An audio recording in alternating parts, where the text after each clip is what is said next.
السلام عليكم ورحمة الله وبركاته. صاحبada ku xiran channelka layaabka media ee YouTube kusoo dhawaada asxaabta muuqaalkeena. maanta waxaan kusoo qaadan doonaa dhacdooyin aad u layaab leh ee kaamirooyinka qarsoon duubeen. inta aan u galin barnaamijka waxaan ka codsanaynaa inaad muuqaalka like saarto si uu dad badan u gaaro.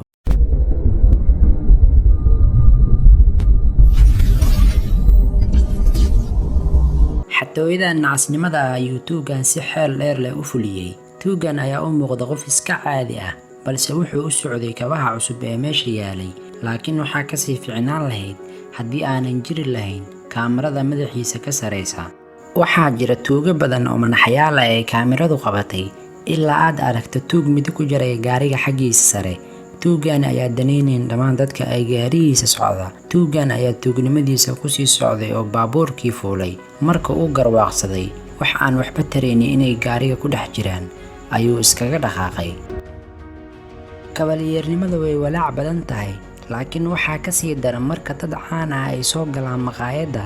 waxaa fiican inaad isdejiso, balse waxa halkan ka dhaca ayaa kasii walaac badnaa marka uu alaabtii uu waday kabalyeeriga dhakada kaga shubay dadkii caanka ahaa. waxaa jira shilal yaab leh oo meel walba ka dhaca. nasiib wanaag ma aragnin dhacdooyinkaas, balse waa dhacdo la duubay. ninkan ayaa shil la galay gaariga uu watay. aad ayuu uga sii daray, isagoo isku dayay inuu hagaajiyo gaarigiisa.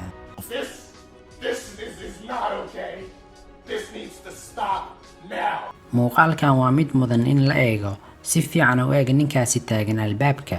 bal qiyaas wuxuu isku dayay inuu xado. wax kasta oo aad u malaynaysa ma samayn doono tuugan, balse tuugan wuxuu isku dayayaa inuu albaabka xado. maya, anigaba ma garanaya sababta. sidoo kale ku-rakibidda walxaha waaweyn ee dhismaha had iyo jeer waxay tahay mid adag, laakiin taasi waxay kasii dhib badan tahay marka ay muraayad tahay. haweeneyda naxariista badan ayaa rabtay inay caawin u fidiso raggan, laakiin faraheeda ayay ku taabatay markii ay u kala jajabtay 1 milyan oo xabo miraayadii. ma iyada ayaa qaladkaas lahayd? daawade, waa muhiim inaad mar walba daawato tilaabooyinkaaga, gaar ahaan haddii aad ku socotid jaranjarta. ninkan ayaa si farxad leh guriga u keenaya quraac macaan hab delivery ahaan. marka ay arrintan ku dhacday, had iyo jeer ka fikir tilaabadaada kahor inta aanad jaranjarta ku ordin, si aysan ugu dambeyn kuugu dhicin isaga oo kale. muuqaalka maanta intaasi ayaan kusoo gabagabeyneynaa. haddii aad ka heshay muuqaalka, ha ilaawin inaad like saarto. haddii aad ka heshid mawduucyadan oo kale, qaybta commentiga nagula wadaag. muuqaalka xiga intaan ku kulmi doono waxaa idinkaga tegayaa wassalaamu calaykum waraxmatullaahi wabarakaatu.